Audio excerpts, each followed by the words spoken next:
Guys, niacinamide is a must. You have to use it. Why? ऐसा बिल्कुल नहीं है. यू शुड नॉट लाइक, अगर आपको एक्चुअली नीड नहीं है तो हाँ. आपको कोई ज़रूरत नहीं है इस्तेमाल Niacinamide का करने की. पर्पस क्या है? नाइसिनामाइड बेसिकली हम यूज़ करते होते हैं ऐसी, अगेन रेटिनॉल वाली इसकी है, बट नाइसिनामाइड की अच्छी बात ये होती है कि आप डेली बेस पे यूज़ कर ठीक सकते है. हैं. नाइसिनामाइड का जो पर्पस होता है, अगेन एक्नी प्रोन स्किन में सबसे ज़्यादा अच्छा होता है. ठीक है. पिगमेंटेड स्किन के लिए अच्छा होता है. हम्म. ये जिनको पिगमेंटेशन का इशू है, जिन्हें हम्म. एक्नी का इशू है, जिन्हें वाइट हेड्स ब्लैक हेड्स का इशू है, हम्म. वो डेली बेसिस पे नाइसिनामाइड लगा सकते हैं. ठीक है. नाइसिनामाइड उन्हीं पर्पसेस के लिए यूज़ होता है जिसके लिए कहीं ना कहीं हम रेटिनॉल यूज़ कर रहे हैं वीक ठीक में है. 2 मरतबा. ठीक है. ठीक है, दोनों का डिफरेंट फंक्शन है. उसका तरीका ये होता है कि आप नायासिनामाइड का सिरम या फिर नायासिनामाइड की क्रीम, जो भी आपको डॉक्टर ने एडवाइस की है, आपके खुद से ना तजवीज़ करें अपने लिए. एक दफ़ा स्किन अपने डर्मेटोलॉजिस्ट को दिखाएं, ठीक है. वो आपको बताएंगे कि आपके लिए क्या बेस्ट है. ठीक है. सो नायासिनामाइड का सिरम, क्रीम दोनों आप मॉर्निंग में अप्लाई कर सकते हैं. हम्म. फेस वॉश करने के बाद अगेन हम उसी तरफ आएँ, अगर नायासिनामाइड आपने यूज़ करना है, आपने हाइलुरोनिक एसिड लगाएं, अपना मॉइस्चराइजर लगाएं, अपना नायासिनामाइड लगाएं. ठीक है. उसके बाद आप सन ब्लॉक लगा के अपनी रूटीन पर जा सकते हैं. ठीक है. This is the like thing. Okay. But अगर आपको नायासिन की रियली नीड है तो डेली बेसिस पे पोर्स को क्लोज करने के लिए अगर आपको नीड है, बहुत सारे जी. लोगों के अर्ली एज में पोर्स ओपन हो जाते हैं, वो भी कर सकते हैं यूज ठीक है. नायासिनामाइड को. ओके. सो पोर्स के लिए भी बहुत अच्छा है, अच्छा. कर सकते हैं, बट ठीक है. Excess of everything Everything is is bad. Bad. अच्छा, अब इन सारे प्रोसीजर्स के साथ साथ हमारा एक सबसे बड़ा मसला है, वो है वाइटनिंग. अब हमारे मुल्क में हमारी जो नेचुरल टोन्स हैं वो व्हीटिश और ब्राउनिश हैं. हमारी जो यंग लड़कियां हैं, इवन लड़के भी, उनके दिमागों में घर कर गई है, और वो ये है कि हम लोगों ने गोरा होना है. के ड्रामास देख देख के और टर्किश ड्रामास देख देख के हमारे माइंड में बैठ गया है कि लड़की वही प्यारी है जो गोरी है. और अगर हम अपने घरों में बात करें, हम रिश्ता देखने जा रहे हैं, कुछ भी जा रहे हैं, तो भी लड़की गोरी होगी तो ही हमारी बहू बनेगी, वरना नहीं बनेगी. तो लोगों ने इंजेक्शंस और पता नहीं कौन कौन से ड्रिप्स लगानी शुरू कर दी हैं, और हमने बस देख लिया है कि इस टिकटॉक पर मैंने रील देखी और यहाँ पर कोई वाइटनिंग ड्रिप लग रही थी. मोस्ट इम्पोर्टेंटली ग्लूटाथायोन, लेकिन हमें ये भी नहीं पता कि क्या है, बस हम जाके बता देते हैं. तो ये क्या है, और ये वाइटनिंग का रुझान जो है, जब आपके पास लोग आते हैं तो आप उनको कैसे गाइड करते हैं कि नहीं, आपका जो नेचुरल कलर है इसको थोड़ा सा ब्राइट कर सकते हैं कि वो डार्क सर्कल से या धब्बों से पाक हो जाए, तो उसके बारे में देखिए, अब बात कौन सी है कि गोरे रंग का जमाना कभी हो हो गया ना पुराना. ये वाली बात है. तो गोरे रंग का जो मिथ है ना, जो गोरे रंग का कॉन्सेप्ट, मैं मिथ इसलिए कह रही हूँ उसको क्योंकि ये आजकल एक टैबू बन गया है. गोरा रंग is a good thing, but आपको पता है पाकिस्तान में या एशिया में या दुनिया में, लाइक बीइंग अ डर्मेटोलॉजिस्ट अगर मैं डिस्क्राइब करूँ ना, तो सबसे अच्छा कलर कौन सा होता है? ब्राउनिश. रीजन क्या है उसका? व्हीटिश कलर जो हमारा है, अल्हम्दुलिल्लाह. क्यों? उसका रीजन ये है कि हमारी स्किन जल्दी से टैन नहीं होती, टैनिंग का शिकार नहीं होगी. नंबर 1, हेल्दी स्किन होती है, व्हीटिश स्किन. ठीक है. नंबर 3, सबसे ज्यादा इस स्किन का फायदा ये होता है कि आप इस स्किन पर ट्रीटमेंट्स करवा सकते हैं.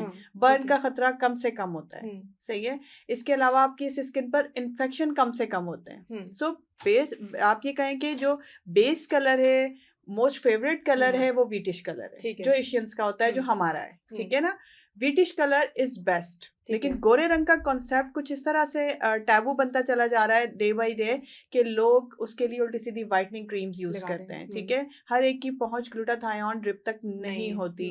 हमारे मुल्क की मेजॉरिटी जो है वो ऐसी है, जो हम जैसे हम मिडिल क्लास से बिलोंग करते हैं, लाइक जो भी उनकी पहुंच है ना, उसमें वो क्रीम्स आती हैं. कोई भी 10,000, 7,000, 12,000, 15,000 वीक पे वो ड्रिप्स नहीं लगवा सकता, अफोर्ड नहीं कर सकता.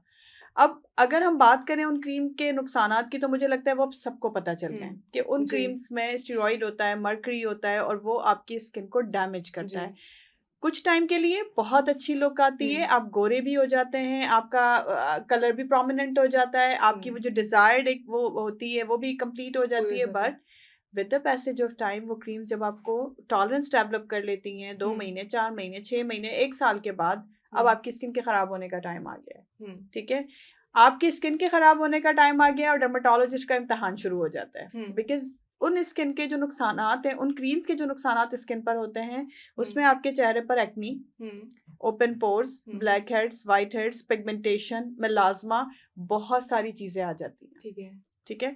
अब ये चीजें हम उस वक्त नहीं सोचते जिस वक्त हमें अपना गोरा गोरा रंग बहुत अच्छा लग रहा होता है। जब नुकसानात आते हैं तो फिर आप देखते हैं कि उस नुकसान की वजह से आपका पूरा बॉडी स्ट्रक्चर ही चेंज हो जाता है, आपका कॉन्फिडेंस लेवल शेक कर जाता है, क्योंकि अब आप वो क्रीम लगा भी रहे हैं और आपको फायदा भी कोई नहीं हो रहा, छोड़ रहे हैं तो मजीद खराब हो रहा है। ठीक है, अब हमारा काम शुरू होता है डेफिनेटली, अक्लमंद लोग कुछ ये करते हैं, क्रीमें चेंज कर करके कि हमसे कांटेक्ट करते हैं, डर्मेटोलॉजिस्ट के पास आते हैं।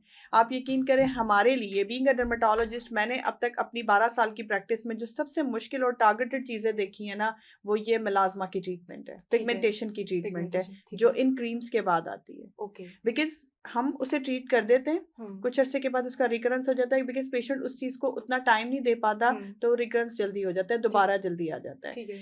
तो प्लीज मेरी एक रिक्वेस्ट है कि गोरे रंग को अपने लिए एक टारगेट ना बनाएं। मेरे नजदीक गोरा रंग इज नॉट अ ब्यूटी। मुझसे सब लोगों की सोच आई नो चेंज होगी, सब लोग मुझे बैठ के यही कहेंगे कि आप फिर क्यों व्हाइटनिंग वो लगाती हैं, आप फिर क्यों व्हाइटनिंग ड्रिप्स लोगों को एडवाइस करती है। देखें, मैंने अपनी ड्रिप्स का नाम भी व्हाइटनिंग ड्रिप्स नहीं रखा हुआ। मैं उन्हें व्हाइटनिंग नहीं कहती, because these are not for the whitening, these are for the brightening, for even tone, for glowy skin. So these are two different things. आप गोरे रंग की बात कर रहे हो, मैं हेल्दी स्किन की बात कर रही हूँ। आप कहते हो हमारा रंग चिट्टा सफेद होना चाहिए, मैं कह रही हूँ आपकी स्किन हेल्दी होनी चाहिए। So these are two different things. मैं गोरे रंग को ट्रीट नहीं कर रही, मैं ट्रीट कर रही हूँ आपकी स्किन के हेल्दी होने को। सो ये क्रीम्स आपके लिए नुकसानदायक है, ठीक है, इन्हें ना लगाएं। मेडिकेटेड बहुत सारी ऐसी चीजें मौजूद हैं जो कि आपकी स्किन को इवन कर देती हैं। आपने देखा होगा, अगर एक बहुत बहुत ज्यादा वाइट कलर जिसे हम 1 या 2 टाइप में रखते हैं हमारी मेडिकल लैंग्वेज में, आपने देखा होगा जो चाइना के लोगों का कलर होता है, जो एक्चुअली यूएस यूके के गोरे लोगों का कलर होता है, उसके मुकाबले में अगर कोई हमारी एशियन सांवली रंग की लड़की खड़ी होगी और उसकी स्किन हेल्दी होगी, आप अगर देखेंगे और उसे जज करेंगे न्यूट्रली, तो आपको वो व्हीटिश कलर वाली ज्यादा प्यारी लगेगी एज कम्पेयर टू बहुत ज्यादा गोरे रंग वाली से। ठीक है, तो प्लीज गोरे रंग के मिथ को अपने दिमाग से निकाल दें।